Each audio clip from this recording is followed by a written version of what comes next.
Good evening, everyone. Thank you for joining us tonight.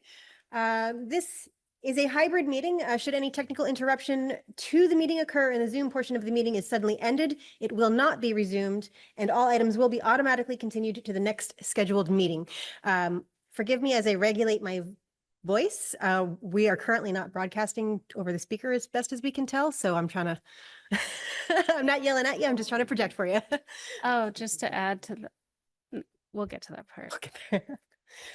This meeting is being recorded by the Conservation Commission. If any other persons present are doing so, you must notify the chairperson at this time. Yep. Anthony with the recorder. Yeah, thank you. Anthony with the recorder is recording. Yes. So What's your last yes. name, Anthony? Camilleri?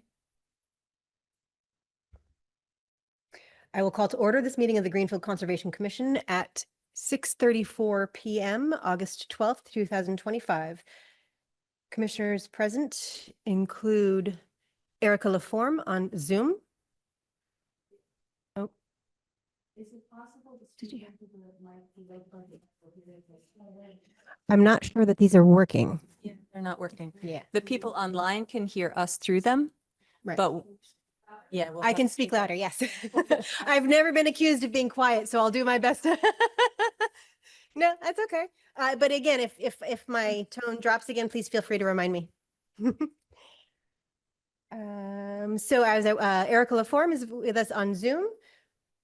Emily Boss, myself, Elizabeth Garofalo, and Conservation Agent Jessica Siegel. Please forgive me, I have missed a couple meetings. Okay, the first item on the agenda, we're actually going to go a little bit out of order on what's printed. We have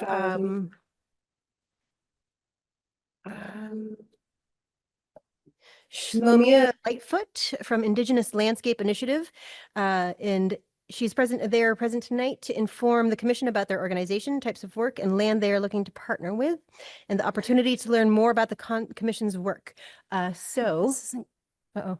I don't know if this is going to work Okay. because we can't hear them online. Oh dear.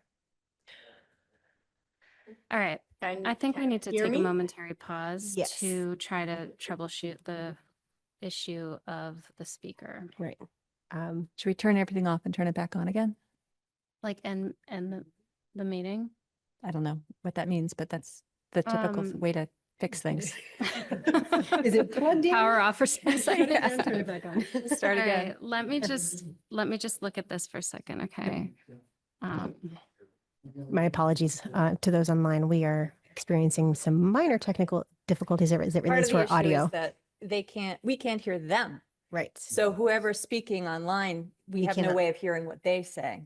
They can hear us. So we're trying to figure out whether we can fix that issue and also connect back with the speakers. I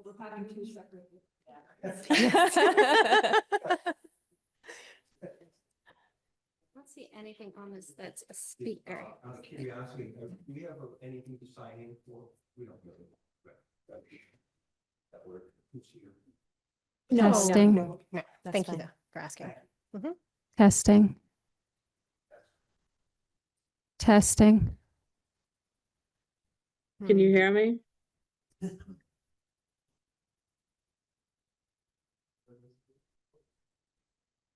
Jessica, can you hear me?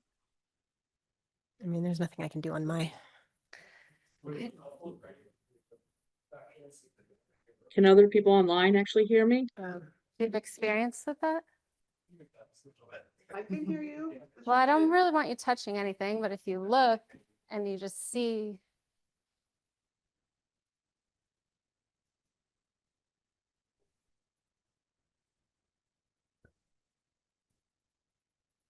All of our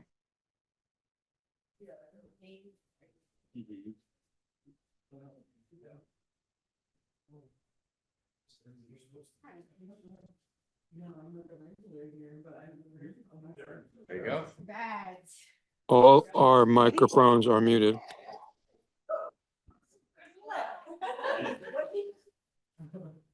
Is the power switch. Okay. Okay. Well, thank you everyone for your patience. I do believe, thanks to Albert, that we have realized that we have sorted it out. And so now the hearing in the room is better as well for everyone? Yeah, you still need. Can you hear me? Yes. Can you hear me? Okay. Yes. Awesome. Okay. Okay, crisis averted. What will we do without you? So for fear of further horribly mispronouncing your name, would you care to introduce yourself and present your information to us? Sure. Am I audible? Yes. Yes. Great. Okay. All right. So no, you didn't mispronounce my name. Thank you. Yay. So I'm Shlomiya, and yes.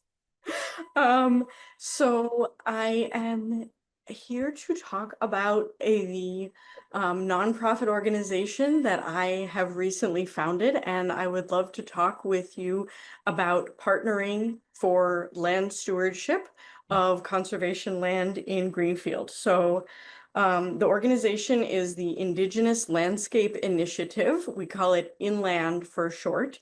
And this is an effort including Native and non-Native people of the area. And our mission is to involve communities in reviving Native American land stewardship practices on land in the area for ecological health and food for people, and learning and building relationships among people and with the land.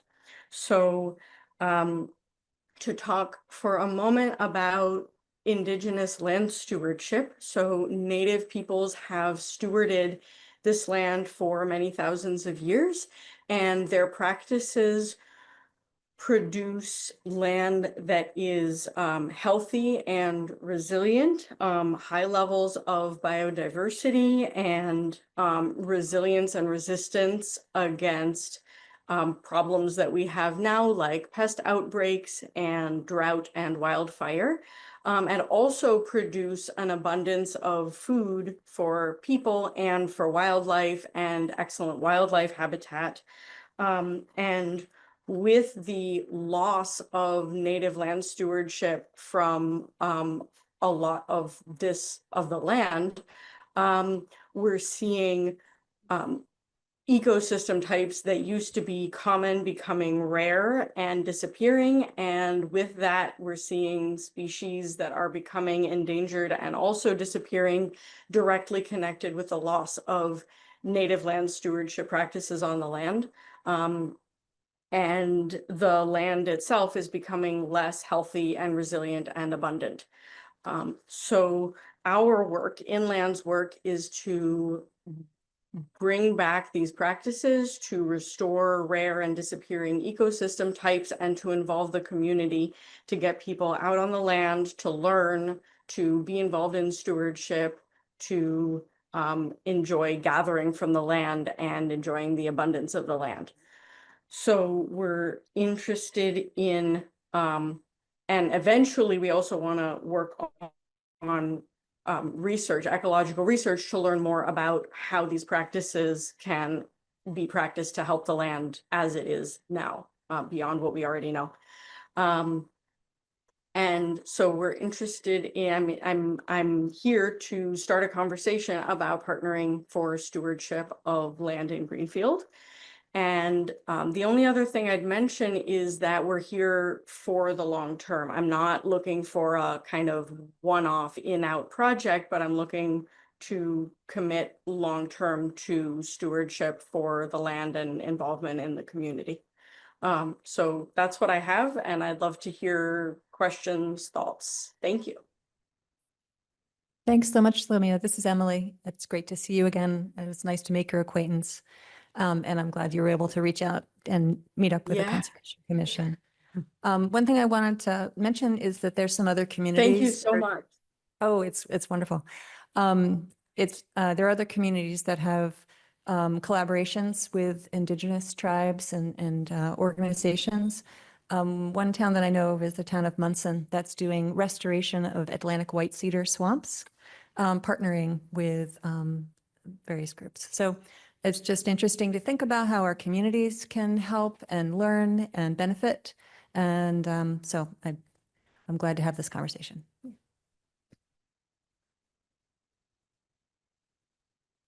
Well, thank you so much for joining us online. And I think at this point, is there a website or some other way that folks could reach out to you or your group and perhaps engage in the partnerships that you mentioned?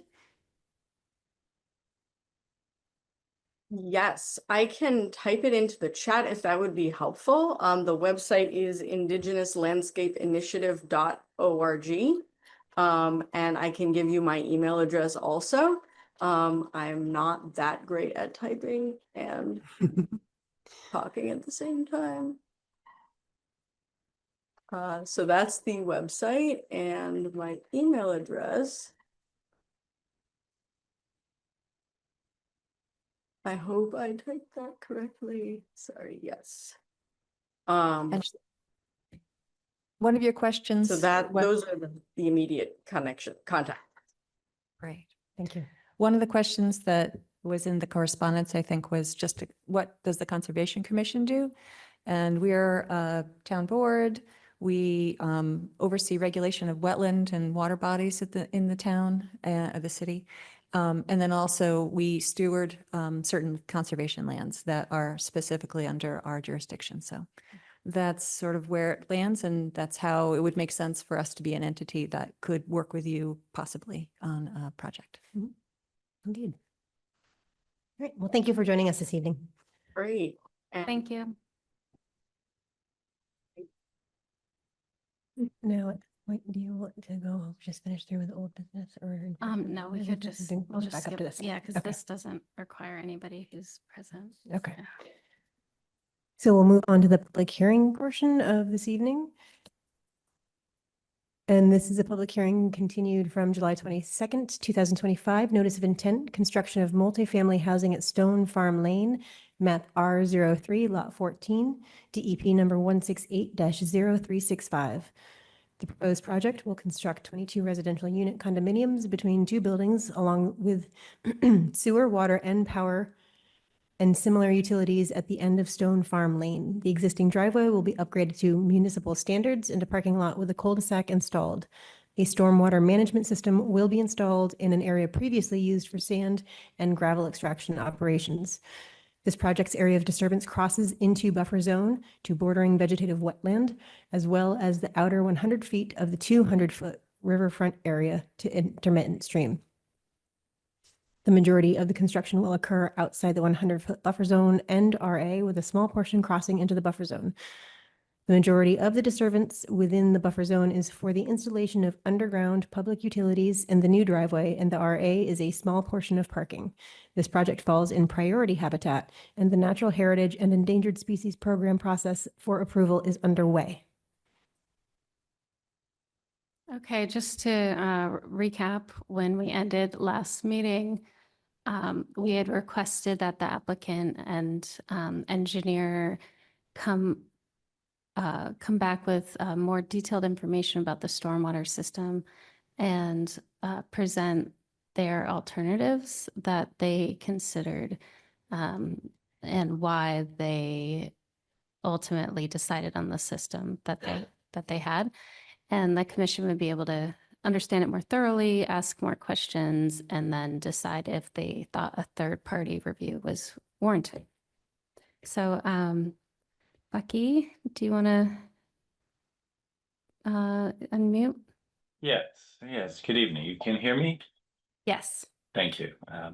Yes, my name is Bucky Sparkle. I am the civil engineer supporting the Noble Home project at the end of Stone Farm Lane. And yes, we heard last time, and Jessica, that's a great summary of where we left things. So I'd like to start by sharing my screen and bringing up a plan that I had submitted to the town. Here's to the city. Oops, no. If There we go. The Zoom keeps putting up a window exactly where I need to move my cursor, and I can't get to my application. All right, here we are. So this finally is the plan that I had submitted. It's a whole bunch of red. And I think this is primarily to address the question of why is the infiltration system, the detention system, where we have selected on this property. So I color coded a plan. The red zones are the areas where either it is uphill of the development, so obviously we can't send stormwater there. There's existing infrastructure such as houses or septic systems. There's excessive slope, as most people familiar with the area understand that this is quite a bit of topography occurs. There's very little flat area. Stormwater management systems really do require a relatively flat area. A little bit of slope is fine, but a lot of slope, we just can't get the water to stay there. So those are the red areas. So all the red areas are areas where we just cannot stick one of these systems. The yellow areas, we could stick a system there. We are not too far uphill. We're not too close to resource areas. We're not too close to steep slope. However, in the yellow area, I say we're not too close. We are within the buffer. So this is a 100-foot buffer zone starting. So it's really the 25-foot buffer at the edge of the red and all the way out to 100-foot here. So this is jurisdictional as far as Wetlands Protection Act and the Greenfield Ordinance go. Yet it is technically possible to make use of that area for such a system. And finally, the clear areas on the plan within the property lines include this region on the left side of the page with the big rectangle, this smaller section through here, and this area, which is the old gravel extraction pit, which is where we are proposing the system. So the question was, well, why do we pick this area as opposed to anywhere else on the property?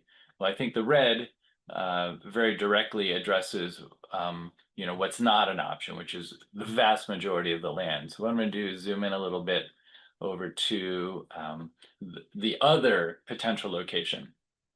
And there are several issues about this particular area. One is this earth is a few feet higher than the parking lot over here. So we actually would end up having to cut down, we'd have to cut a 12-foot deep hole and clear over 20,000 square feet of mature woodlands in order to make use of this area. That's one of the issues, which is already twice the problem, twice the clearing as the area that we're proposing right there. The other area has a lot of invasives. This area, I don't believe, has invasive trees, although I can't say that I'm an authority in that matter. But this seemed like a more natural forest area. However, in addition, part of this 12-foot cut, we know that groundwater breaks out of the ground around elevation around 230. And this would go down several feet. The top of the basin has to be 228. So the top of the basin is 2 feet below the anticipated groundwater elevation, and it goes down from there. So we're looking at 6-7 feet below the groundwater elevation as the only other place to put a detention basin. I think right there also is pretty clear, in addition to clearing twice as much area, now we are trying to build a swimming pool and not a stormwater management system. Making matters more significant is, we are the top of the basin's 5 feet below existing grade. So then we have to dig this trench that's roughly 7 feet deep, create a level spreader right up against the resource area, and rip out another almost 10,000 square feet of woodland to do this. So now we're looking at 3 times the destruction, more than twice that in the buffer zone. And we're looking at, sort of mature woodland versus area that's overgrown with invasives and requires no excavation. We'd have to pull out roughly $150,000 worth of soil and relocate that somewhere. So financially, it doesn't make sense to do that when no additional excavation is necessary for the other location. So there are a string of reasons why We have really just one feasible location for the stormwater management system, and that's why we have selected it there. And Jessica, that deals with the stormwater location, which, you know, maybe we should, if there's questions about the system, we could go further into it now before I move on with other topics.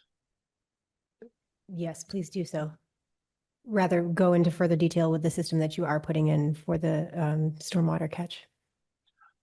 Oh, okay. Well, I mean, in terms of, you know, technical details about the system, I was figuring, I thought the question was mostly where, you know, where are we putting it and why there? And I believe that. Well, so I guess the question that I have, Bucky, is that in reviewing the recording from the last meeting, you had mentioned that there was the potential for stormwater to overflow from this catchment system and move its way towards the vernal pool. And Correct. so I guess my concern is what will be in place to prevent that under the circumstances of some of these extreme rain events that we've been experiencing. Well, I mean, currently water is going there now. So water is coming down from Sunset right into the vernal pool untreated, as well as to some degree Valley View Drive, although I'm not quite certain that that path intersects with the vernal pool. So currently you have untreated stormwater headed there in the present condition. And in terms of you know, what do we do to prevent discharge? Well, stormwater management systems are absolutely supposed to discharge downstream. Now we are discharging a fraction of what we need to for this project. We are collecting quite a bit of water from Valley View Drive and Sunset, where I can you know, provide some charts to show you the difference that we are making. But in terms of, you know, what are we doing to prevent discharge for the certified vernal pool? We are not trying to utterly prevent. We are looking at discharge, you know, sequentially about once every 100 years. And, you know, vernal pools, you know, certainly do need some amount of water, and we are not sending any kind of erosive velocities. We're talking less than 2 feet per second and a relatively small volume of water compared to what it's capable of managing. So I'm not aware of any difficulties with the plan as proposed. Thank you.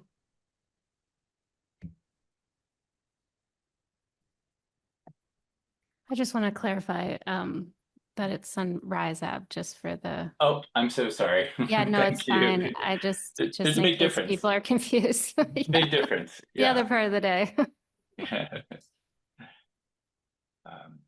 Were there other questions about the stormwater management system? Because there were other topics to discuss. Yeah, could you just restate what the little square that's at the end of the retention sentence there?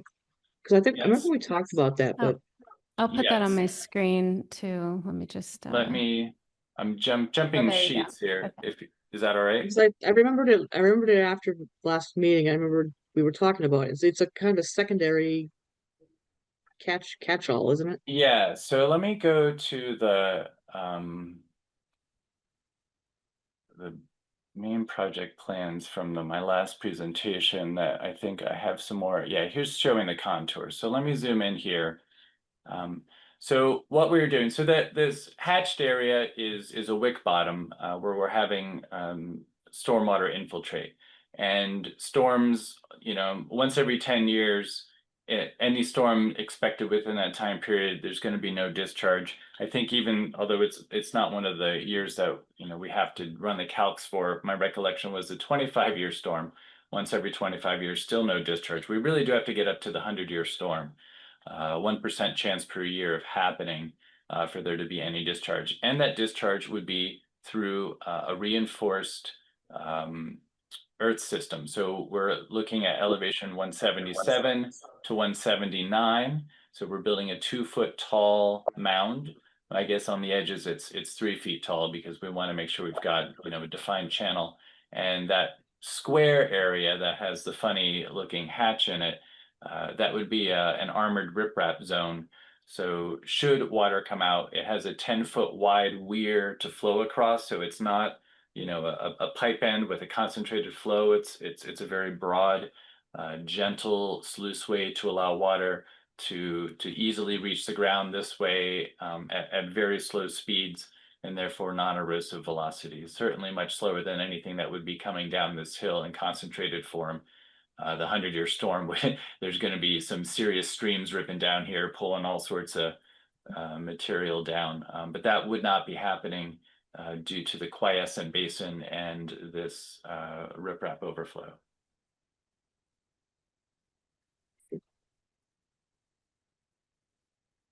Does the commission have any further questions regarding this particular part of the project? Bucky, where's the property boundaries on this? Is it the green line or? I'm going to back out a little bit on this particular. Let me see. I can. The green line's the buffer zone.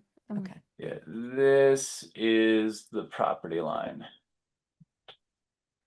And the vernal pool is in that green area to the upper right corner? Yes, the green. Yeah, the vernal pool is this VP flag series.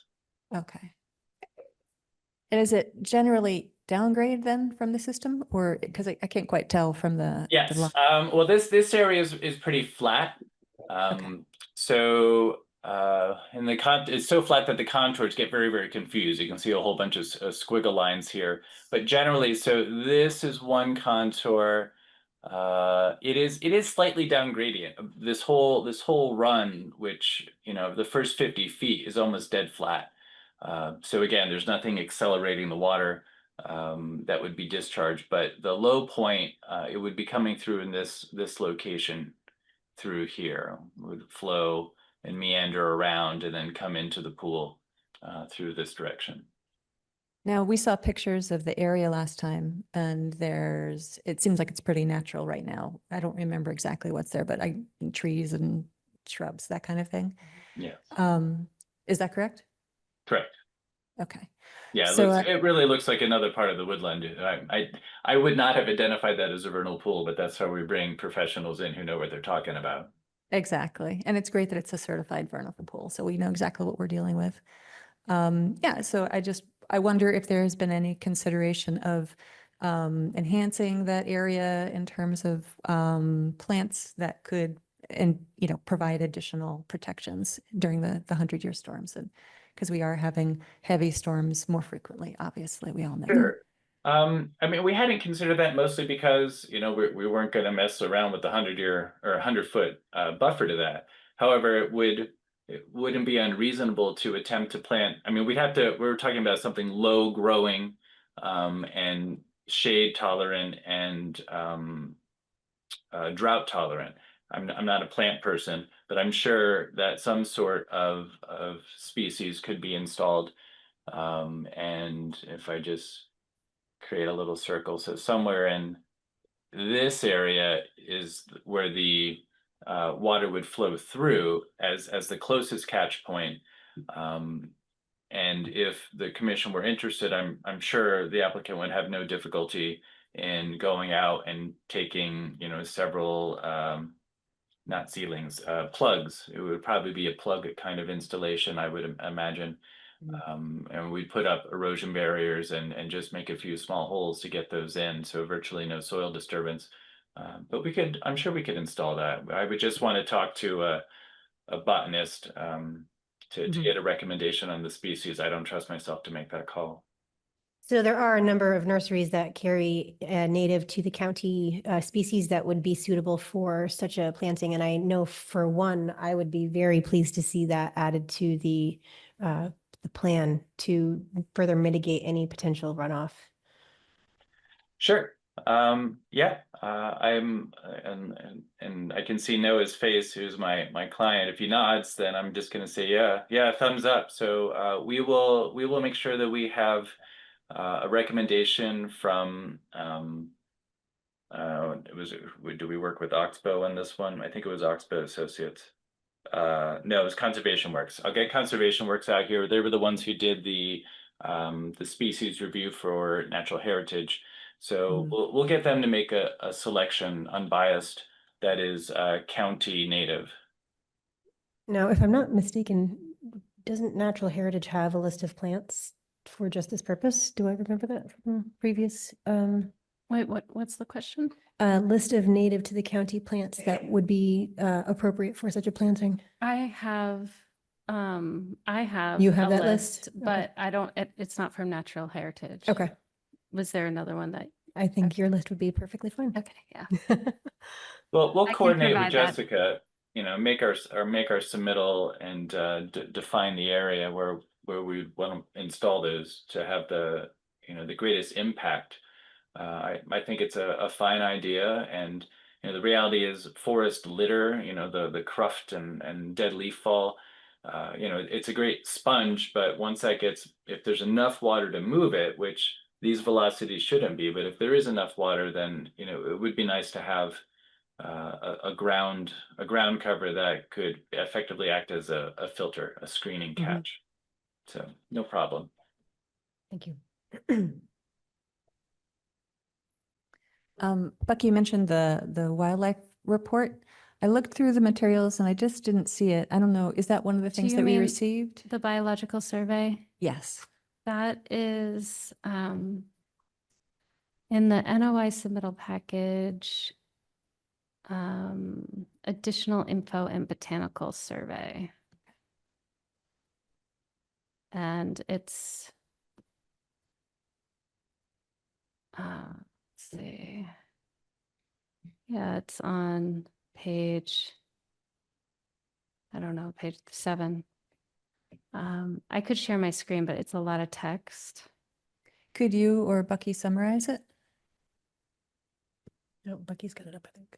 Well, my understanding of the report, which is very layperson's, is that they were. Let me open up my screen again. We were to. Here's the report. I think my screen is still being shared. So you can see it's a page and a half a letter, and then a whole bunch of sketches. But basically, this was a certification that the species of interest that priority or Natural Heritage was interested in making sure was safe just was not found. That was the purpose of the assessment. It wasn't a planting plan. So I don't believe we have any kind of resources within this report that indicate, well, if you were going to go and plant stuff to protect the vernal pool, here's what you would do. That it's a different assignment. So we'll just get them Conservation Works to help us with that. One of the benefits of this kind of report helps you to, or us, to provide recommendations in terms of when the work is done, how the work is done to protect those present specimens of the protected species, so that it isn't relevant for the planting plan. So one of the things in the botanical survey is, Bucky, if you just scroll down to that first map. So what they did is they walked the land and they identified the different habitats. The first map shows the areas of potential habitat for the 3 species that are listed as within the priority habitat as rare. And so the areas in yellow were the potential habitat for the species. And Bucky, if you scroll down to the next map, this green, that shows, this is very interesting actually. So all the green is non-native vegetation. So basically the majority of the parcel is full of non-natives. And then the pink is dense knotweed and bramble. So anyone who's familiar with walking down that road, there's like a corridor of knotweed on either side of the road. And then I guess along the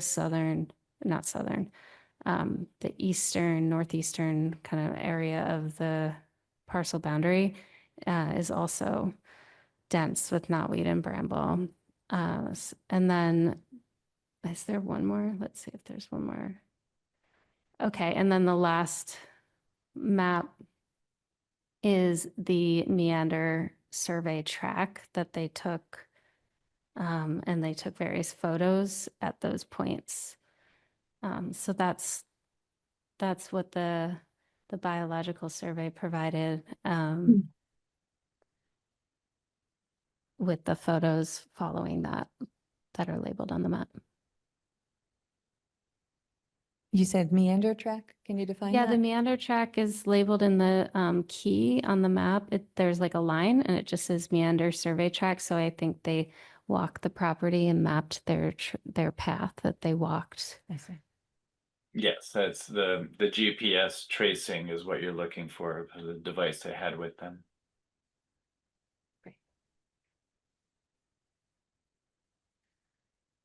Anything further? I think at this point we've sort of meandered away from the storm basin. Sorry. Couldn't help myself. And so did we have any further questions specifically relating to the stormwater catch system? If not, Bucky, you said you had a few other things you would like to move on to, so. I do. Let's I'm do going to that. bring up this, for all the, I don't even remember how many pages are in the plan set, but we're really, talking about only a few % of the overall project is within jurisdictional areas. And this is some sort of close-ups just on one sheet of the two areas in question. So one we just finished talking about, which was the stormwater management system at the bottom of the page. And then at the upper half of the page, we were talking in great deal last time about, what's going on exactly in the riverfront area. So I'm going to zoom in just a little bit more to try and highlight this. So the blue line is the 200-foot riverfront as established by the flaggings, which were survey located. And there's all sorts of things just flipping on my screen. So if the light show is over here, all right, great. Last time we came and had this discussion, there was talk about the gravel parking area, and some of it had been covered with grass and some of it hadn't. And what was not clear to me, and there were a few things about this, but one thing that wasn't clear to me is, what did the surveyor shoot? Because I did all my calculations based upon what the surveyor shot. And this hatched out area, that is the weird sort of triangular hatch system. That's the existing gravel. And the gray area is the proposed gravel parking lot. So you can see, and in some areas, we're removing parking lot and putting back soil. And then in other areas, we were removing lawn and putting in parking lot. But it wasn't clear what was parking lot and what was lawn on this plan. So last time, I think I can just relocate that just to pull that out of the way. Last time, this gravel hatched area was not on the plan. So this is in addition to the plan. And what we had assumed is that this part of the old parking lot, because it was covered in grass, and that's how the surveyor shot it, was just lawn. So that's how all of our calculations are. We're assuming it was lawn.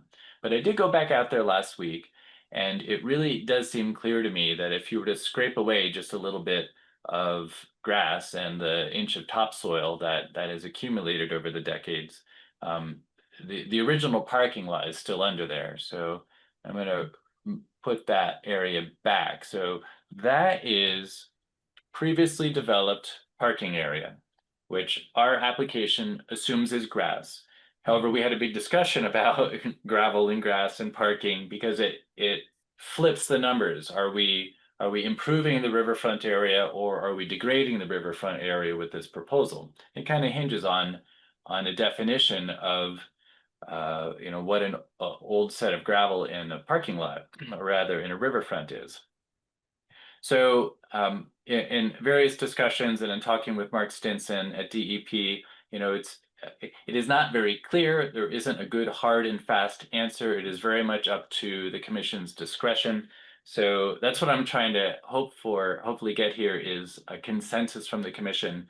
And either way, either answer works out fine for us. I just want an answer.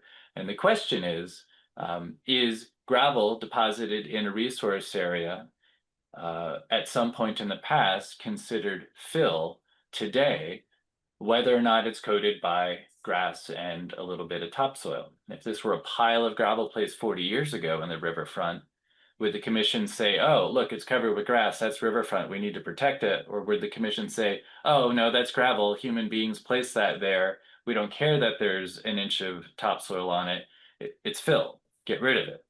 And that's the question, is the gravel fill or not? Which I hope the commission can help provide some clarity on today. I know Kristen was very particular about this point in the last meeting. Yeah, the context that we were talking about it in was whether this portion would be considered redevelopment. Travis had brought up if it was filed as a redevelopment, but when they originally filed it, they weren't aware there was intermittent stream and therefore riverfront area. So, you know, this parking lot's been there since the 50s, so it could qualify as redevelopment under like improving roads and parking lots. I think that was what Travis was bringing up, and then Kristen was disagreeing with what qualified as disturbed versus degraded, and degraded has an official definition in the Wetlands Protection Act, but disturbed doesn't. I think that Kristen was just alluding to that it was maybe not pristine, but it didn't qualify as degraded. And so Bucky's question is, if it's fill from 40 years ago, but it has accumulated some topsoil and has grass on it, is that still degraded? Is that right, Bucky? That's the essential question. Like I said, either answer is fine. It just defines a regulatory pathway, and then we can choose a course of action from there. Yeah, Jessica, could you please bring those pictures up? Yeah, so Bucky, like I told you and telling everybody on the meeting tonight, I went to the site after last meeting and took some pictures of the parking area just to kind of get some clarity, because my picture at last meeting was from a distance and it showed some grass. Here, I want to try to get to the beginning here. Okay. Yeah, so it's kind of at an angle, but so I just wanted to get like a more up close, because when you take pictures of grass at an angle, Looks green. it looks more green, but if I get right up to the car, it's actually quite gravelly. You know, it's it's just more getting into the weeds of, is this degraded versus What's the disturbed? impact of it being degraded versus disturbed? Is that for if there's mitigation that's going to be done? I think that is for if it qualifies as redevelopment, because anything before a certain date in 1997 Oh, right. has they like want it to be improved because it's, you know, and I think roads and parking lots get it exempted from. Would that be relevant for the whole project or just the small section? Well, where there's exactly. So former- it's like, obviously this is not, they're not just trying to improve a road, they're trying to build a whole thing. But the portion that crosses through riverfront area is the road. So I think that's, yeah, the commission needs to determine that. So would that mean that, I mean, they've already filed an NOI.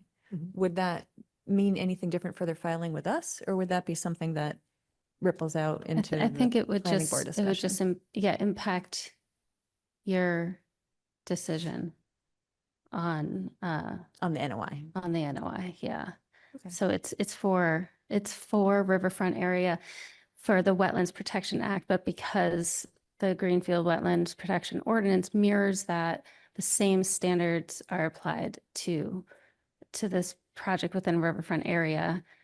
So, you know, it would take a closer look at, you know, is this considered degraded, and how will, you know, if you guys determine this is degraded, how will that impact the ultimate decision? So let's see, you've talked about there's a definition, a technical definition of degraded. Mhm. So we could look at that. Yes. that would help. And then is this something that would make sense for us to reach out to DEP for clarification on? Oh, I did take a couple screenshots of the regulations. So here, I'll just share the screen. It's a lot of text. Oops. I did read it through for earlier, Did but you I read wasn't sure this? what it was relevant to, so. Um, Oh, good. I can read that. Thank you. So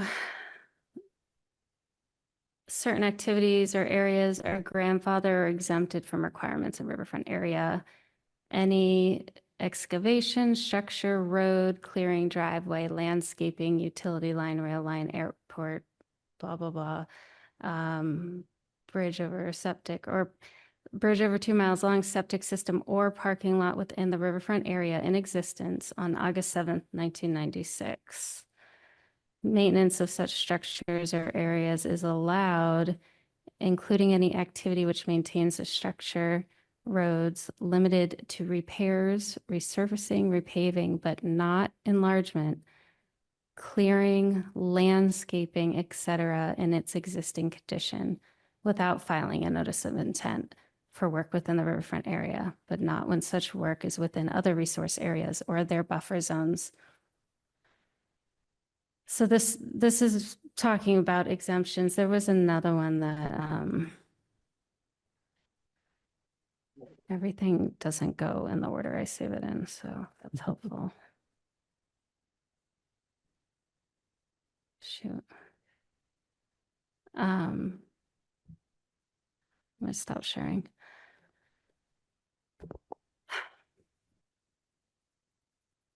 Erica, did you have any comments or questions? Don't want to forget you're there because you're on the screen. Yeah. Uh, this, I mean, I know there are some places that, you know, can get taken back over by the wilderness and stuff, but this just doesn't really seem to be one of those places. You know, because the little sprouts of weeds have grown up. I mean, I I get what Kristen's talking about, you know, when she was talking about it, but I don't know. I mean, I was there and I saw the parking lot and I saw the area, and it's, yeah, the area that's in our jurisdiction is either just basically gravel or lawn, so it's already been disturbed basically. Um, it's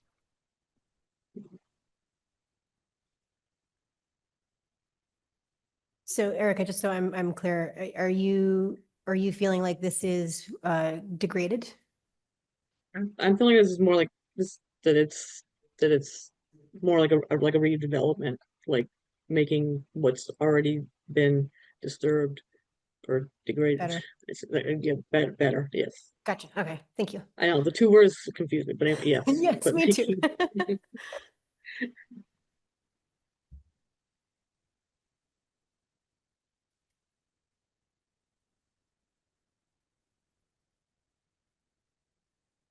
And if I just may, in terms of context and scale, you know, the original interpretation, as you know, I had originally seen the surveyor who counted some of that gravel parking area as lawn.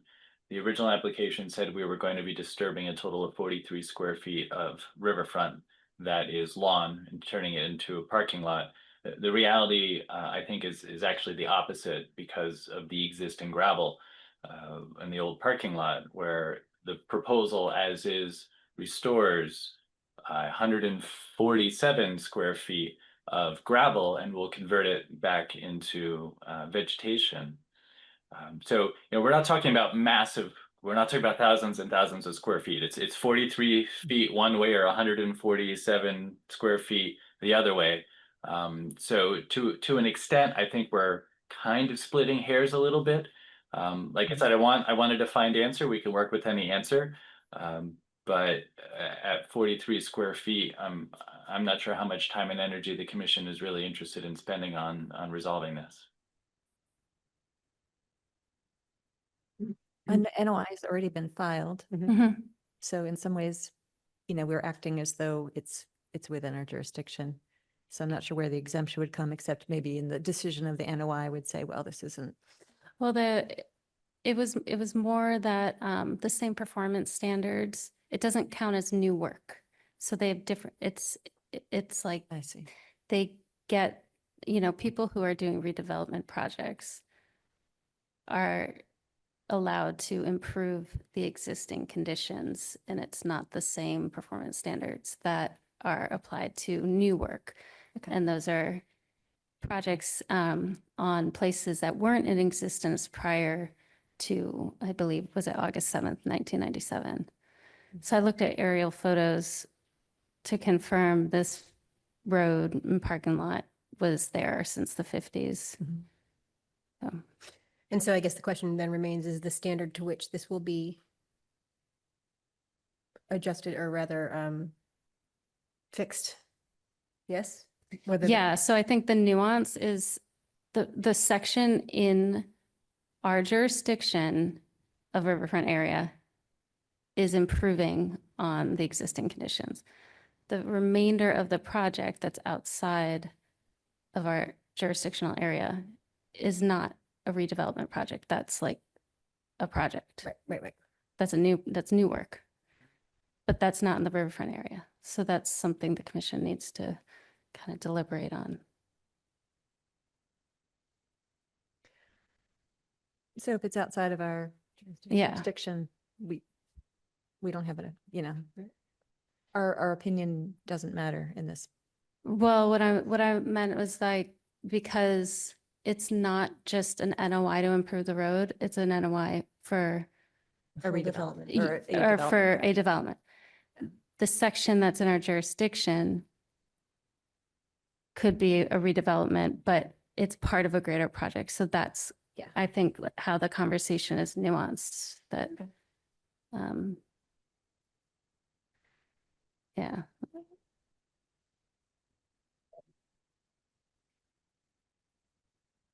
It seems to me if we have a whole new project going in, then this area should be treated as a new project and brought up to those same standards. Thank you. It seems to me that if this whole proposal is a new project, then this particular part of the project should be brought to those same new building standards. Erica or Emily, do you have any thoughts on It's a that? very small part that's literally still paved underneath the grass. And it seems like it makes sense for this area to come up to contemporary standards. To me too. Erica, do you have any thoughts? Yeah, that makes, yes, sounds reasonable. Okay, so am I correct in understanding that the commission then is interpreting the old 1950s parking lot that has excess grass on it as lawn, right? That is where we're at? Redevelopment or not? It's definitely disturbed area. Right. I'm not sure how we'd make that distinction specific about whether it's degraded or not. Yeah, I think the point that I'm trying to make, Bucky, is that whatever work gets done on this area and as that parking lot gets developed, that area should be brought up to current standard. Yeah, and that's fine. We have an option for that but the I mean, by current standard, I mean, it doesn't change the work very much. We would just reconfigure the parking lot and leave the gravel fill in place that's there, not worry about it, or convert it to lawn potentially, depending on, the developer's preference. And we would then increase the impervious area outside of jurisdictional areas, add a few more, we have room for 2 more parking spaces. They're not ideal, but what we would do is we would eliminate, here, let me bring up my share again.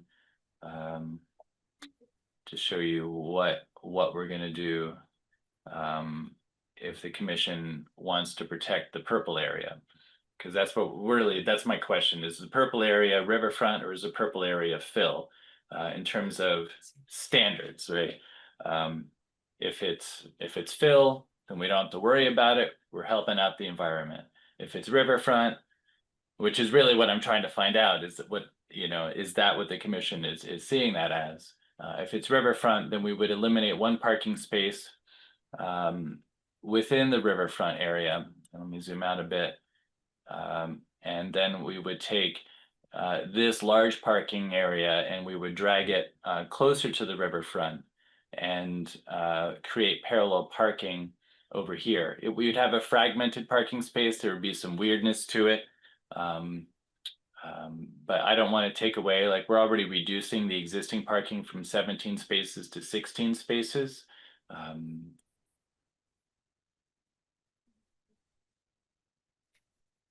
I think probably well, it sounds like what many of us are saying is that we feel very comfortable with treating it as disturbed riverfront area Great. and to bring it up. What's that? Degraded. Degraded? No. No, I was saying disturbed. Really? Okay. Yeah. So the degraded is the one that Although- has a technical definition. Yeah. Yeah. Disturbed is just, it's a little messy. At the minimum, treating it as disturbed Okay. riverfront area. And so that would mean that improving it or treating it as riverfront area is the way to go. So it's the more conservative read Mhm. of that area. Although it obviously hasn't been impacted. We're not clear right now that making the determination of it being degraded is, we don't seem to have consensus on that. But we definitely do acknowledge that it's disturbed area that's not in a natural condition, as Erica said when she looked at it. And but treating it as riverfront would be the higher protection for the land. And so that seems like a fairly, reasonable way to go to have to err on that side of the interpretation. Agreed. Thank you. So that would be, are you saying then consider it with just the an- alternative that you just suggested of dropping a parking space and then putting in parallel parking to just And not having add any that much parking spots more- in yeah. the riverfront area. Yes. Yes. Okay. Yes. Thank you. Bucky, didn't you have a few different scenarios if that was the route we were gonna go? Oh, Or was Bucky that your was inter- preferred one?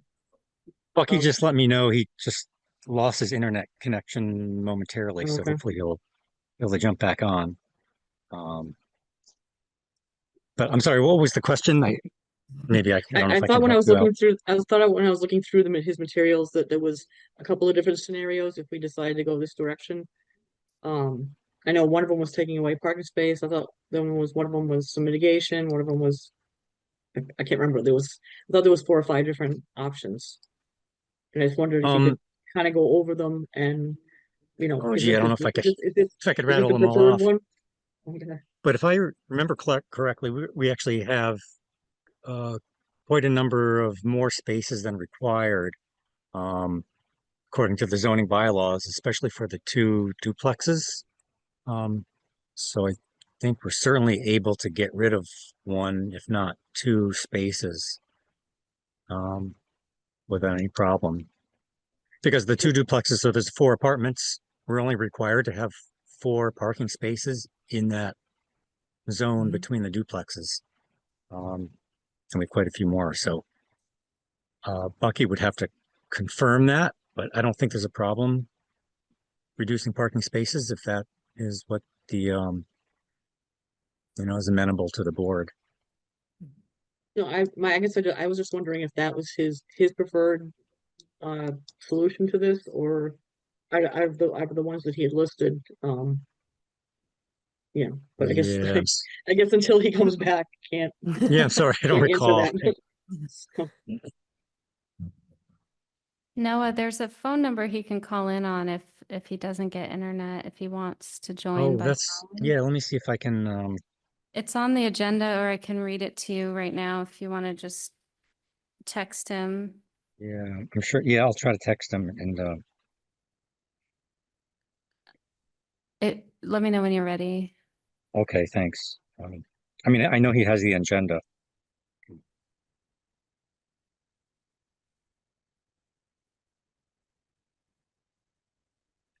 Um,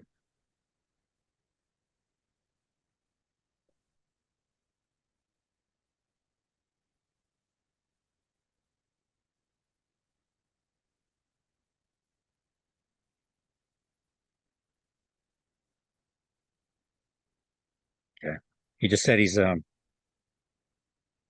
yeah, he just restarted his router to see if that is going, but I asked him if he can call in. Sorry about that. Yeah. That's that okay. happens. Um, At least his power button was pressed on.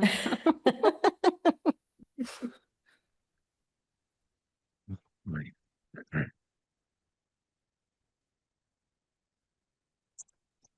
You know what? I never did the minutes from last meeting. Oh, yeah. I got distracted. We'll do it at the end, I guess.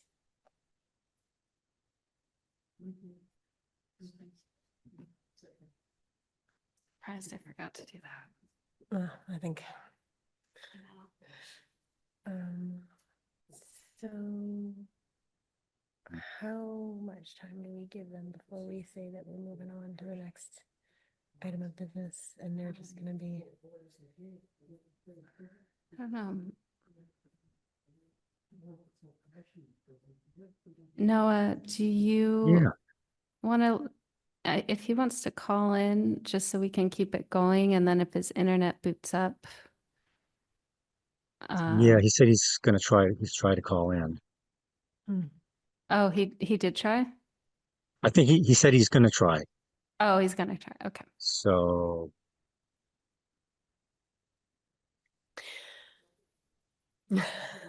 well, I'm assuming he has the phone number. I mean, do you have it right there? I can just Yeah, well, type it in for him, there's so it's or is it wrong? 305, Okay. 305, sorry, 305 224 1968. 16. Okay.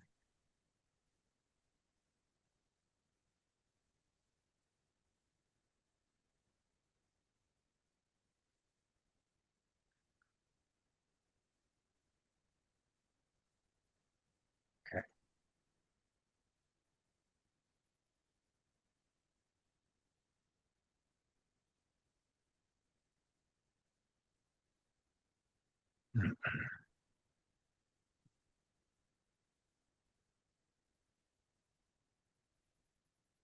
Let's see.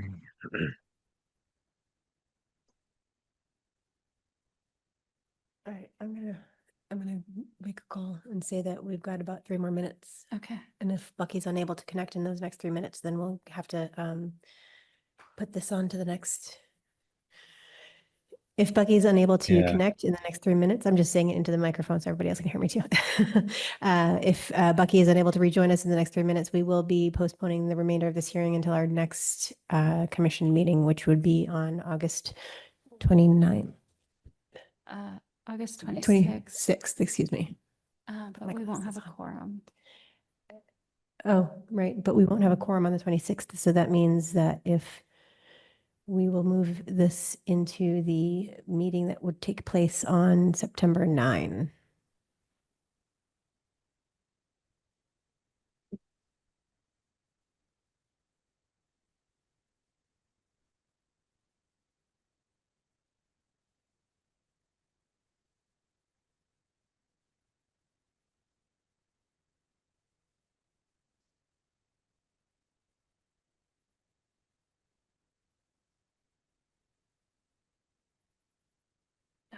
Oh, Sure. there we go.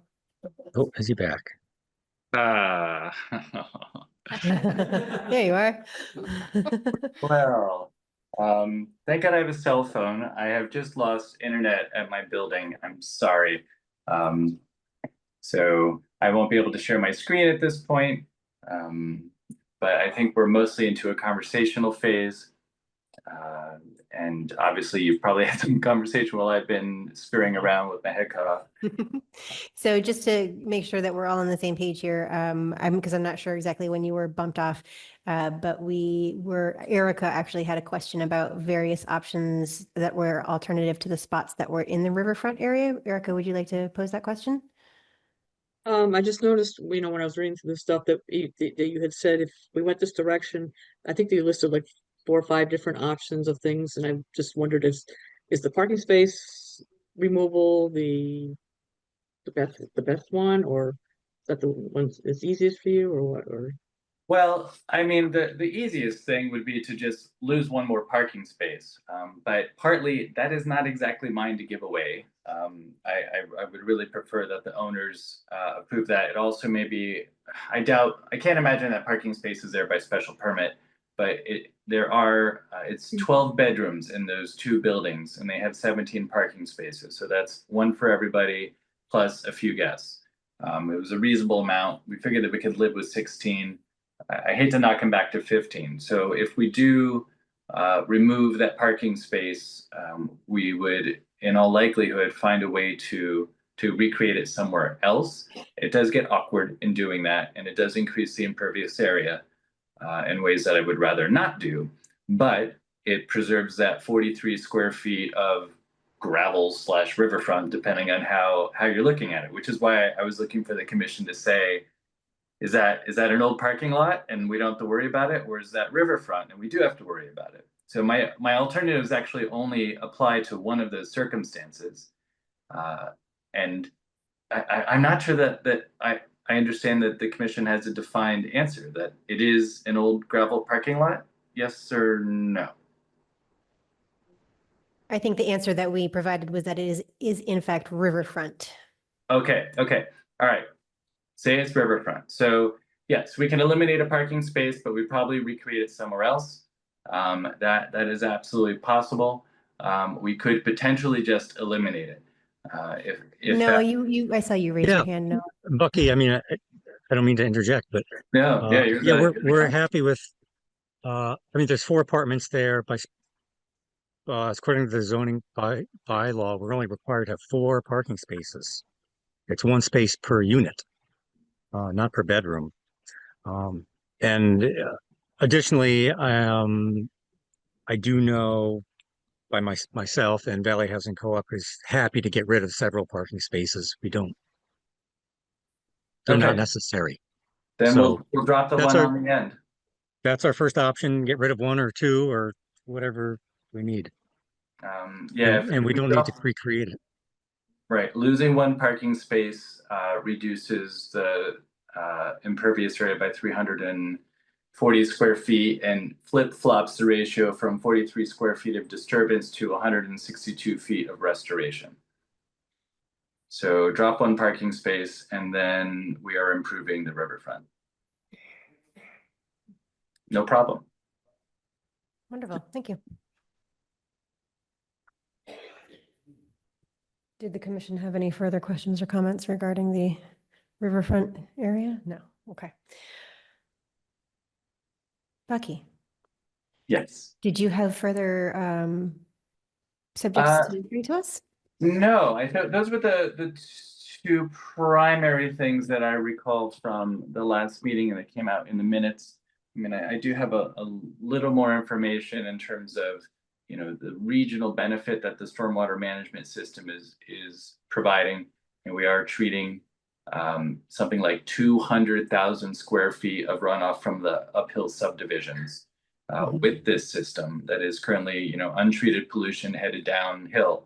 So right down to the river, those resource areas. So this project is actually making a very significant improvement in not just, we're meeting our standards and going way beyond that to make sure that we are protecting the environment from the original development up on Sunrise and Valley View. So I recall from reviewing the last meeting's recording, you mentioned that the sewer pipe itself would be in jurisdictional area, even though the facility itself is not. Yes, the pipe does run under the road and the road is within the jurisdictional areas. Okay.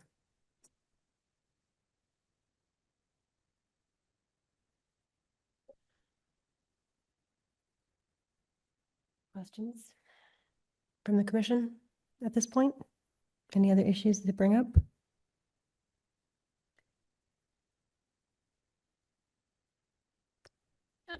We were going to discuss the construction vehicle path. Oh, yeah. Hey, thank you for that. Well, and here I'm reaching for my mouse as if I could do something with that. I don't know, Jessica, if you have any plans that I provided in the past that illustrate the the stormwater management area and shows the 100-foot buffer to the vernal pool. Let me attempt to find something. Yeah, I have the color coded. Do you think that's enough detail, or should I see? I think, yeah, if you go to that top plan and yeah, scroll in down to the right, I think that'll provide enough information. Because you can see, yeah, you can see this shaded area, which is the infiltration bottom. And to the south and east of that, you can see the Woods Road. And the Woods Road is the access point to get equipment down here. And because of topography, there really is only one reasonable way down, and that is on the east side. So I have gone through and retabulated the buffer disturbance because I was looking at the grading plan and not necessarily where vehicles might travel off-road. So if you include a fairly generous swath of area between the Woods Road and that rectangular area that we keep calling out, that's the riprap for the level spreader. That is the path basically through that area. That is the path where vehicles will get down and into the basin to do the work of constructing this. So when you add that, it adds about 1,000 square feet of additional disturbance, and 680 of that is within the buffer. Can I pause you for one second? Okay, because didn't you? I felt like you gave me, this here. There we go. Yep, I did give you that. Okay. And that So is just highlighted. give me 1 second. I have to download it and then rotate it and Okay.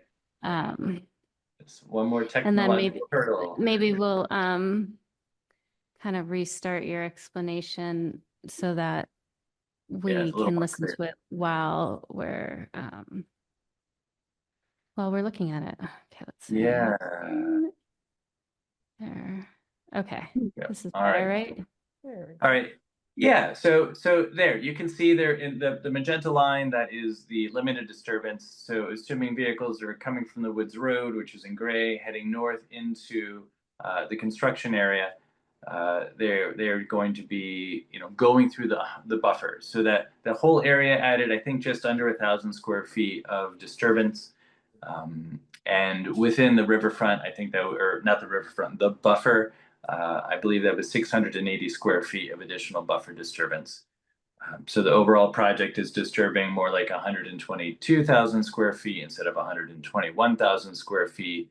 And this addition is, I believe, less than a 1% difference overall to the project.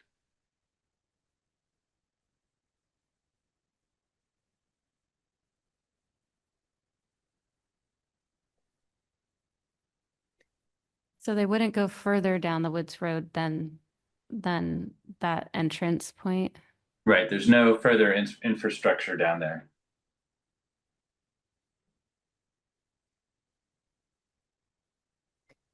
And I presume that the plan includes protections for and avoidance of working during when it's raining and erosion and controls and that kind of thing. Absolutely. We do have a good soil erosion control plan on my plan set, which I haven't resubmitted to the city because we're still getting comments, but I've added more erosion controls between this new, I'm going to call it a truck route. So I've put more controls between that and the vernal pool to the east. But because of the grading, all of that just drains down into the area that we're working in already. And as you know, that's a depression. So it's a pretty low risk situation. In the past with like utilities and upgrades of things near the river, we've asked for stoppage of activity under certain levels of rainfall. And we would probably discuss that in depth when, if we were, ordering order of conditions, but how would that, would that be acceptable? Would that be work within your plans, that kind of thing? Sure. Yeah, this project is going to need a SWIP anyway. We will have to do that. It's disturbing more than an acre. And under those permits, the NIPIDs permit, we are generally looking at, stronger controls anytime you get a rain event more than a 1/4 inch of rain in a 24-hour period, in addition to like regular inspections. So, and honestly, doing earthwork in the rain is a terrible disaster for the contractors as well. So we don't have any problem with there being rainfall limitations on work. There's definitely better things to do with equipment than operate in the rain.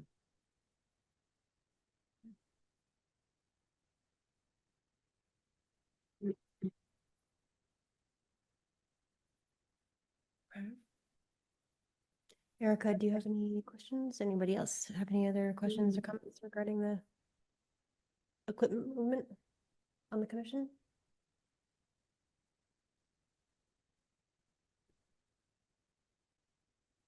Have we addressed all of the issues that had been brought up at last meeting from the commission?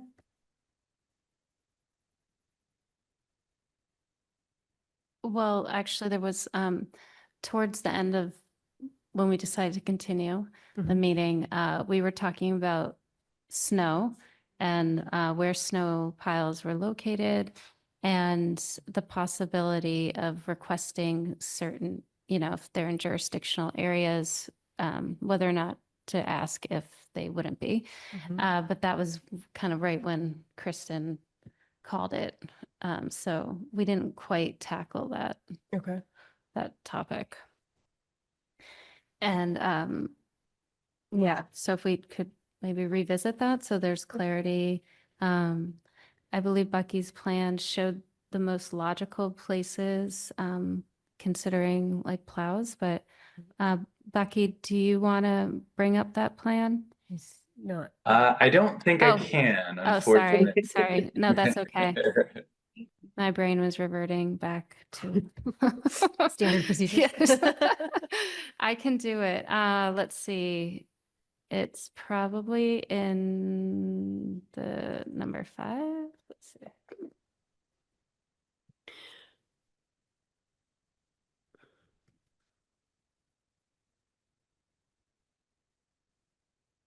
Okay, I think I found it here. Yeah, pretty much any of the site plans would show that. Okay, let's see, share my screen. Share. So this is not color coded, but the circle oval patterns are the snow piles. If everyone can see those. And jurisdictional areas. So the riverfront area is actually, it's not on here because these were the old plans before there was deemed riverfront area, I believe. But it just goes right here. So there's that one pile of snow there. And then up here, we have buffer zone snow.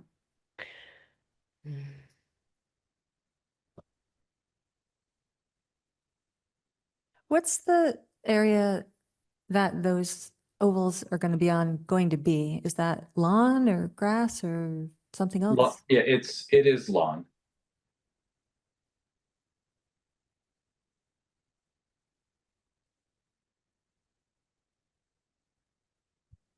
To include the one that's in the riverfront. Well, that is also on lawn. And at the time that was placed without us understanding there was riverfront there. Gotcha. In retrospect, even though I'm pretty sure snow is now being pushed there, I'm sure they can pull it out of the riverfront as one more concession to help improve the local environment there.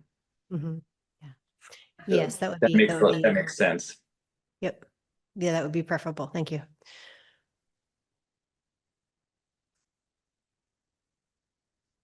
Yeah. And if you pull that, like zoom a little back in, so it's not quite so narrow. Like of you. that? Yeah.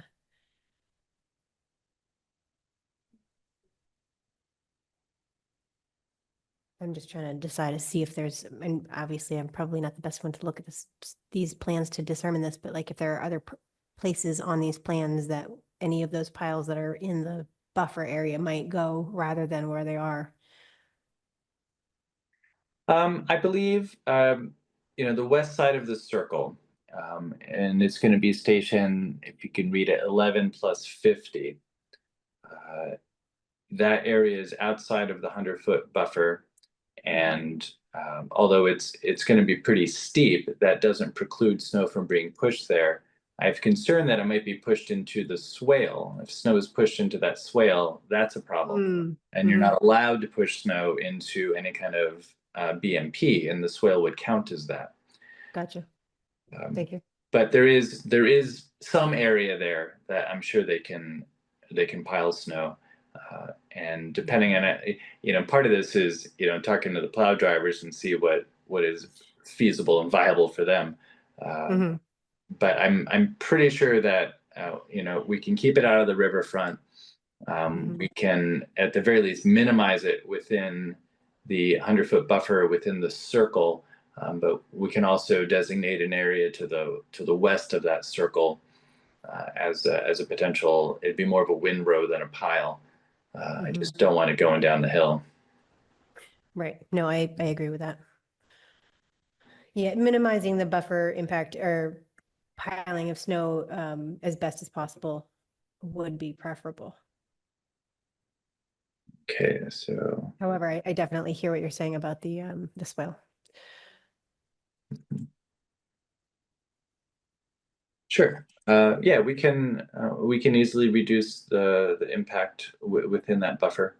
I was also one of our glitches is not glitches, but it's a design constraint, is there's that existing foundation that we're literally designing grades and utilities around to the greatest extent possible.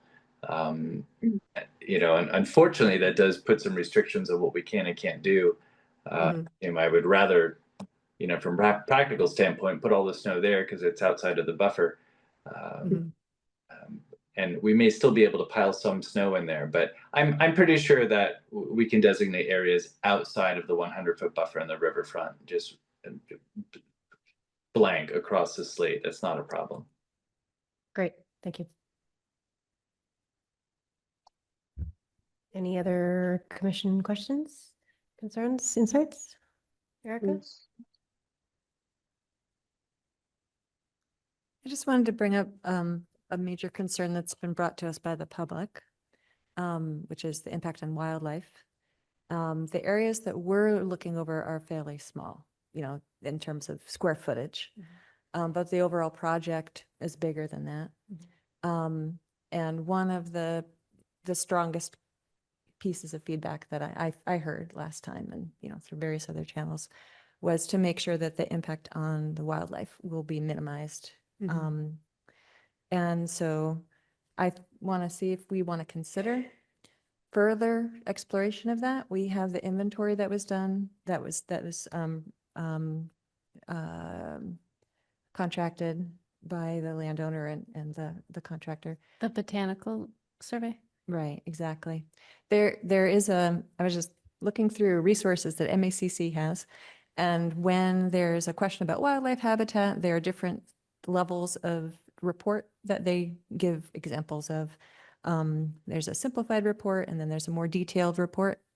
So if we were interested in exploring that further and providing more information, or asking the applicants to provide more information, to give more information to the neighbors and to us about the impacts and potential benefits, then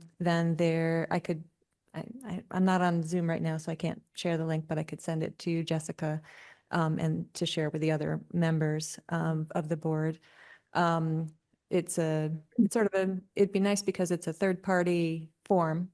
It's complete to the standards of the MS Conservation Commission Association.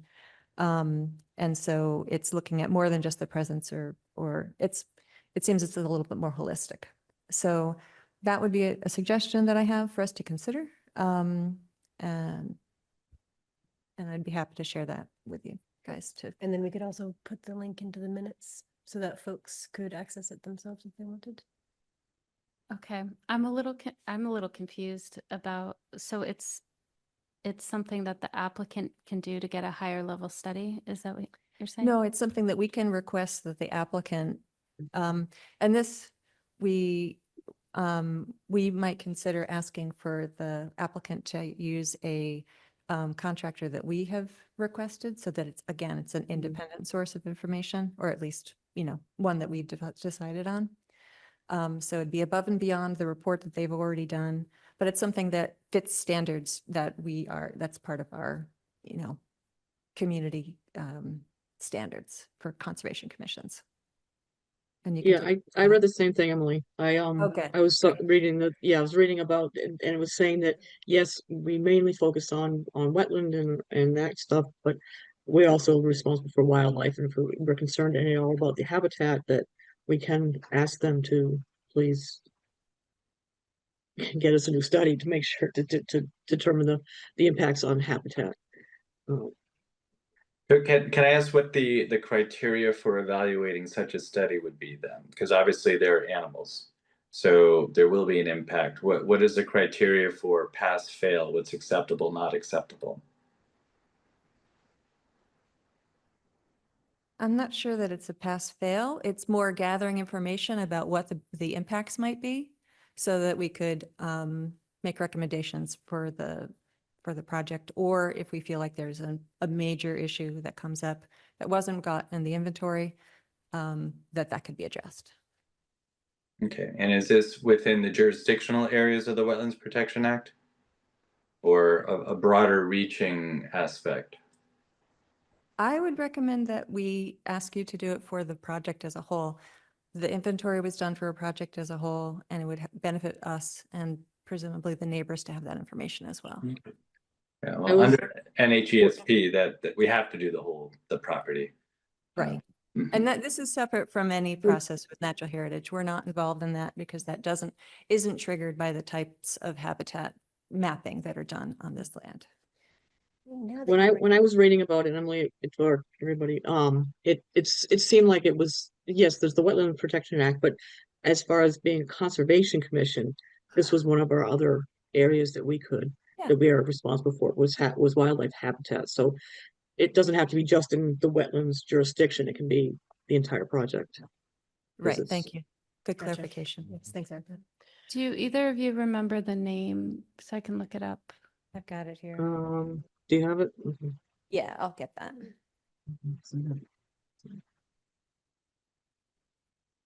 So you mentioned the Natural Heritage and Endangered Species Program, that process is still underway. Now, I may be misremembering, but in the past, there has been only so far we've been able to go without having their determination. Is that? That's on estimated habitat. So when there's rare invertebrates, but if it's priority habitat, which it concerns plants, that's not under the jurisdiction of the Wetlands Protection Act. And so we don't need to, Have that yeah, letter? Okay, thank you. but they do. They need to have the letter. We just don't. Right, to continue. Yeah. So the document is the Massachusetts Wildlife Habitat Protection Guidance for Inland Wetlands, and it's available on the MACC website, Massachusetts Association for Conservation Commissions.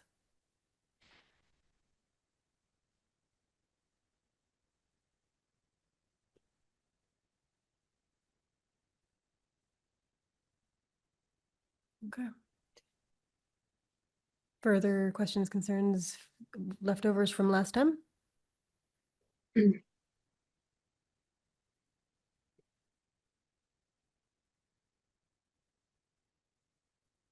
I believe we've addressed everything in my notes. Okay.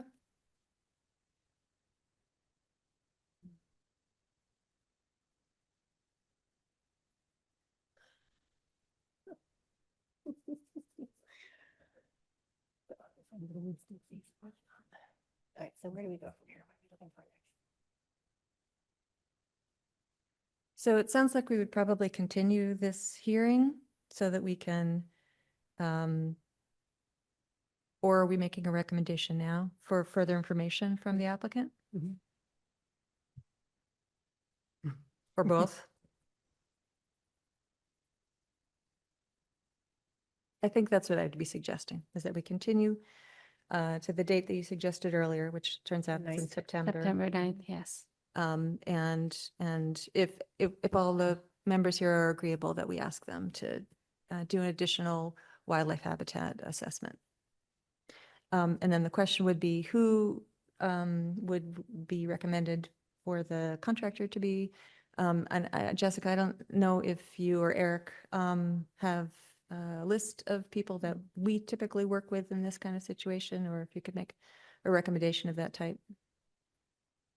There I was, I have- noticed, sorry. go ahead. Go ahead, Sorry, I was Erica. just gonna say, I noticed in the drive, I think it was under, I think it might have been under peer review. There was something from Kristen about a recommendation. I think it was the very last document. But I think there's also a list of people somewhere.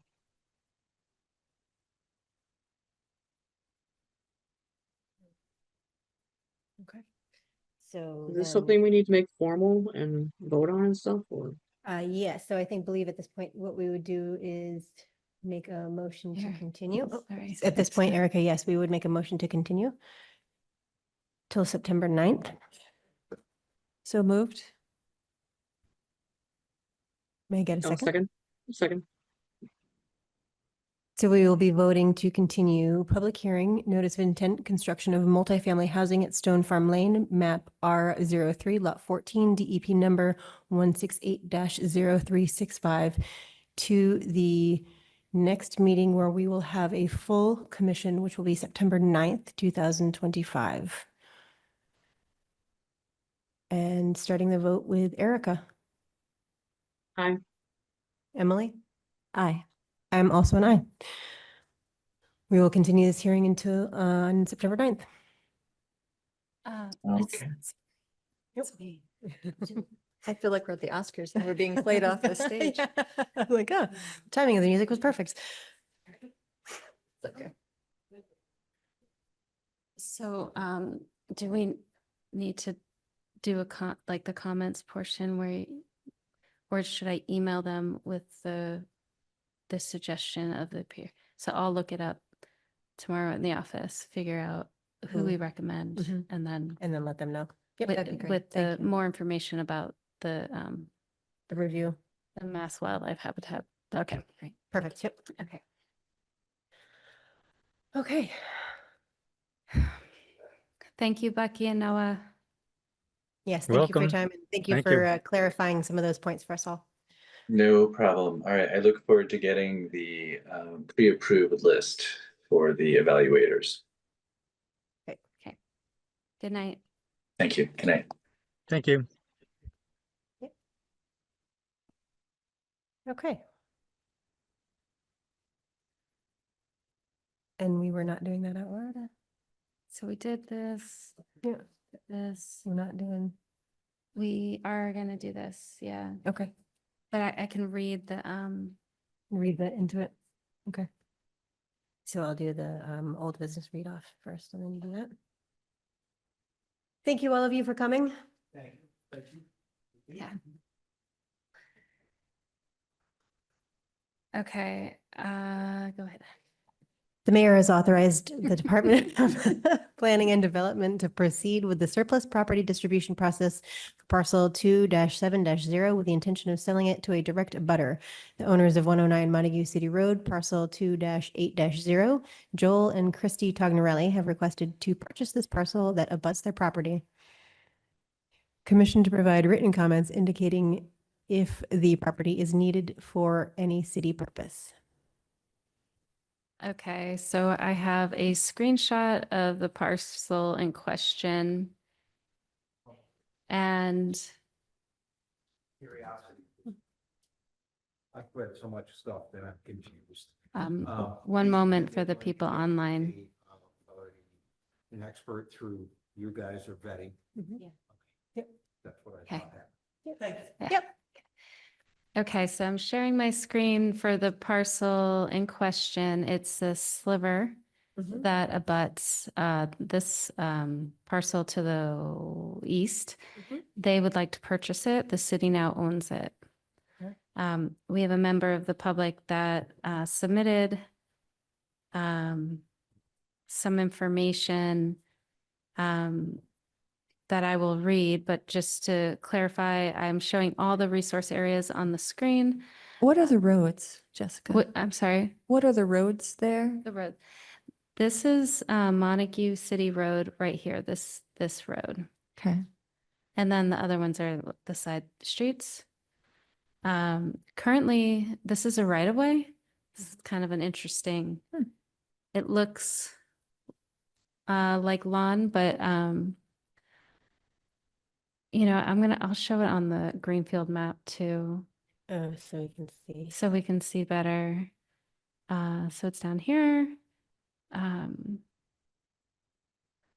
I believe, let's see, just make sure. No, yeah. It's right here. So this diagonal piece. Mm-hmm. So you can see the Deerfield River all the way to the right side of my screen. Mm-hmm. And it's a right of way, and there's a road behind that. These houses, I would have assumed their driveways were on Montague City Road, but I believe they are on the backs. Yeah, maybe Backside, this would be the maybe? time to read the letter. Yeah, so this is from Dyson Schultz and Marcia Duncan. They said, they wrote, the parcel must not be sold without provision that it retain in perpetuity its current use. Parcel 2-7-0 is a part of a roadway which has been used for many, many years as a right-of-way for 7 property owners along its path from Montague City Road at its southerly end and its northerly junction, again at Montague City Road. It is of crucial importance to all the property owners from 109 to 131 Montague City Road.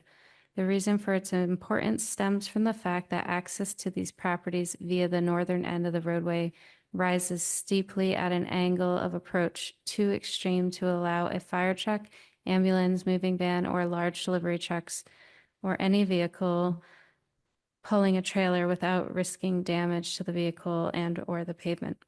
Also, egress from the northerly end of the roadway, especially with a left turn, can be risky, given the fact that it's on a blind curve. Many of us depend on using the southerly end. Please be attentive to these important considerations. Maybe read off their address.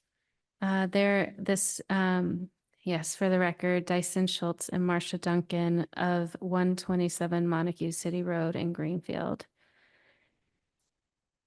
So those are their concerns. We also advised them to speak with the Department of Land Planning Mm-hmm. to discuss those, since we do focus on wetlands.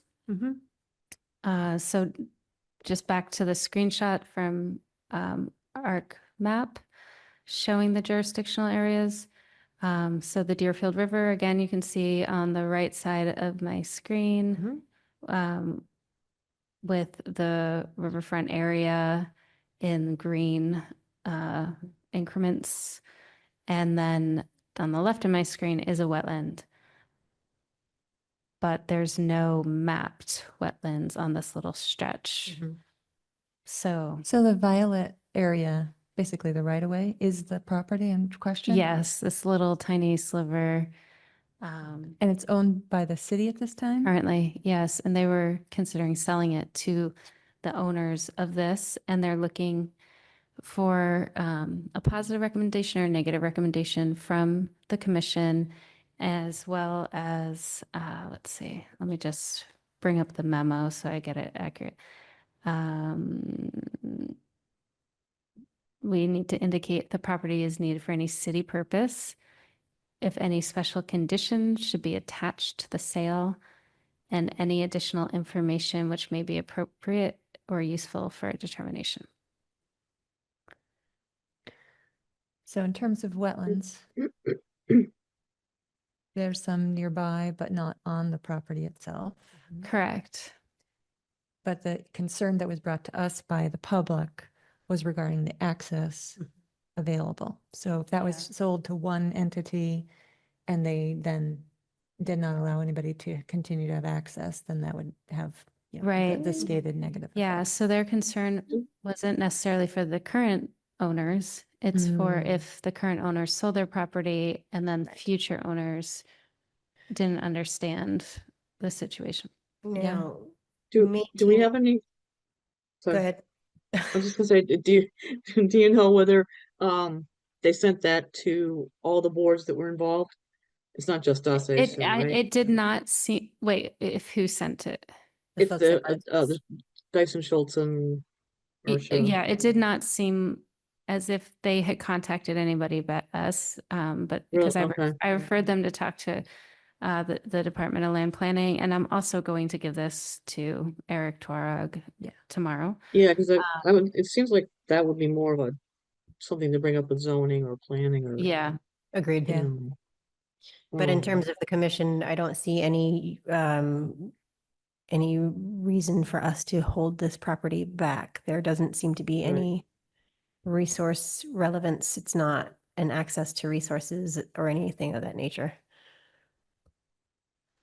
Yeah, I agree. But I do understand that they're concerned, so I think it Oh, should yeah, be, sure. Absolutely. should Yep. somehow be passed on to the correct board. Mm-hmm.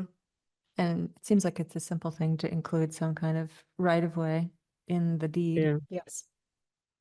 yeah, Public because it right-of-way. does say if any special conditions should be attached to the sale. And would be like, you know. A can- public right of way. Yeah, a public right of way for the property owners. Yeah. Yeah. Or easement. Yeah. So a motion should be made for either a positive or a negative determination.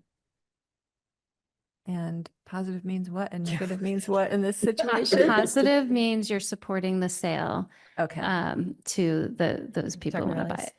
And yeah, And then I would make a motion for a positive determination with consideration of the concerns expressed by the public to us, by the appropriate committees to consider an easement to protect their usage rights.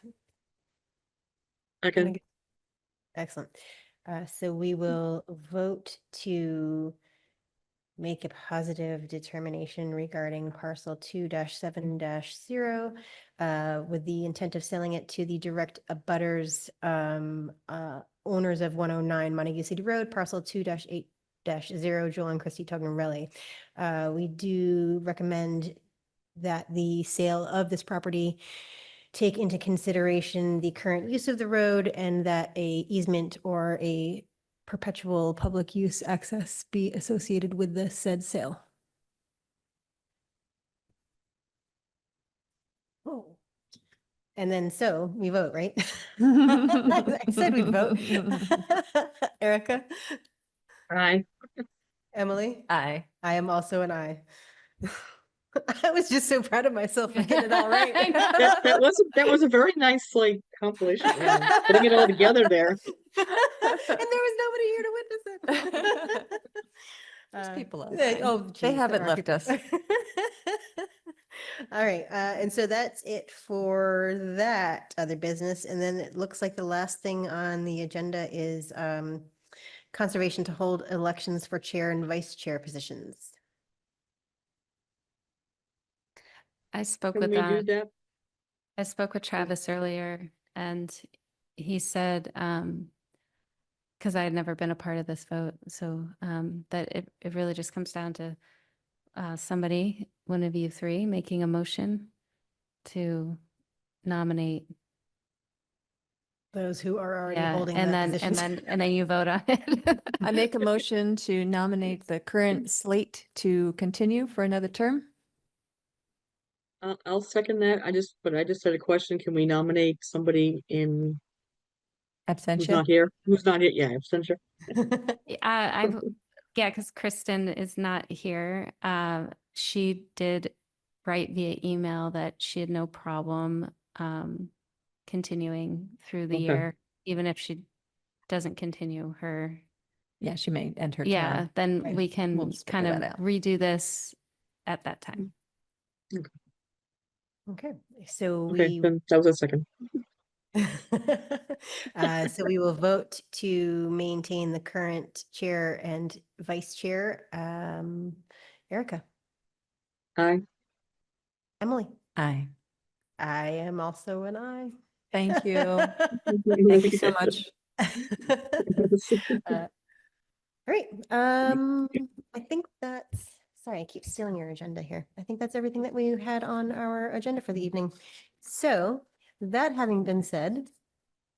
Oh, the Minutes.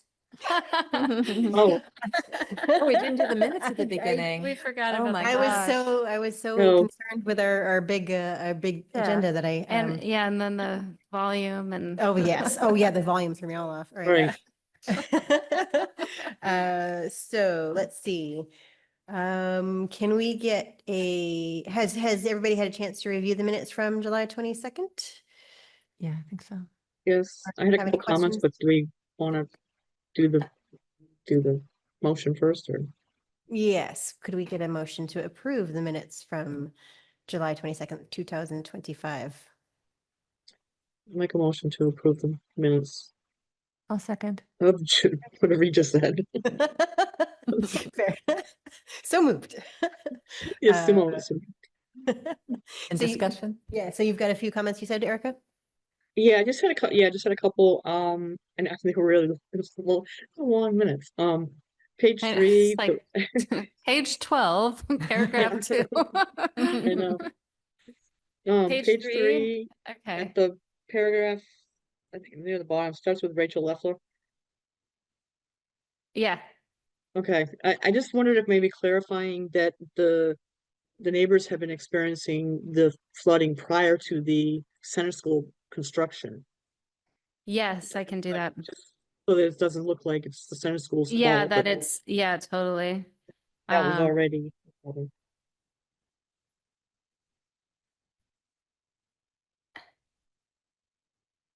And one other, again, just a clarification. yes. Okay, I don't know if you're still No, writing. I appreciate you doing that. I was like cross-eyed by the end, like I doing bet. these. On page 7, the last paragraph. Maybe just clarifying, because it talks about Emily talking about wood cutting, and it kind Yeah, of came out of nowhere, just maybe sort of starting with neighbors have complained or whatever, stated they've heard chainsaws. Oh, yeah, that's good. Yeah. Because they brought it up several times. That's why I Yeah, mentioned but that. so your But I comment was was, answering, I wasn't answering a question, so Just that, clarifying. yeah. right, just clarify that they had brought it up, and so you were answering it, but also that it's true that Bucky has said that is not part of his project. Yeah. And we did see the disturbance, but again, we don't know anything about it, so. That was just, and that was just Yeah, an I guess I informational was, point. It wasn't relating to any of our regulations. I was, because I Right. think that one of the public comments did ask. Yeah, the, Yeah, so Right. like that part came after the public comment, and then, so that kind of was like what I was alluding to, but Okay. it does read from out of nowhere in the so you minutes. could say 'cause in it's- answer to yeah, your Yeah. question. Yeah, as well as totally. public comment. Right. It's concerns. Yeah, okay, I'll kind of rework that paragraph. Yeah, I'm not quite sure how to, but Yeah, and I was just trying to be like way more detailed with these minutes because I felt like people would be reading them. Mhm. Right. And so I Right. wanted to like kind of just hopefully provide extra clarity for the people who are still trying to Mm. like understand our jurisdiction and Yeah. Mhm. so that's yeah. So I just anyway spent a long time on this. No, I bet. Thank you. Yeah, they know Really they helpful. were very detailed. Was there anything else besides those two? No, those are the two that I saw. Okay. Okay, so in that case, shall we have a vote to approve the meeting minutes from July 22nd with the edits mentioned by Erica? Starting with Erica. Aye. Emily? Hi. I am also an aye. Meeting minutes approved. should become available to the public on our website within the next few business days following this meeting.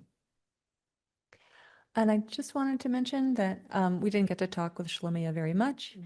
but I'd like to follow up with her by email, as you Okay. suggested. Yeah.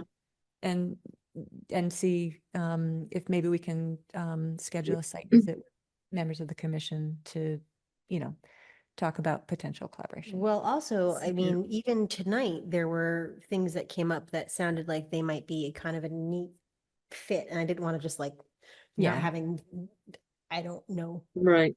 or Yeah. but anyway. I was also thinking that we, maybe mentioning or sending her some information about we have several other citizens, in town, Oh, yeah. who Wisty and, Yep. yeah, well, maybe that she can try and reach out and, the group that's doing the Marks, what is it called? Meadow down there? Where Yep, it's called? Miller's Meadow, yep. Miller's, it's Yeah. Oh, yeah, it's old Wedgwood Gardens. I mean, I can't. One of the types of properties that she's looking for, or habitat types, is oak stands Mhm. that have old chestnut stumps. Oh, And we Oh. actually went on Oh, a we site visit to did. Canada Hill. yeah. And I talked to her not that long after we had that site visit. And that's part of the reason why I encouraged her to speak with reach out. the town, because there was that particular property that fit at least one of the profiles that she was interested in. So Okay, so Mm. just for full clarity, because my brain's not firing, I'm going to reach out with her and say thank you for joining us. Awesome. And then, Hmm. well, this has not been happening. Whoops. Oh, no. You want me to coordinate a site visit?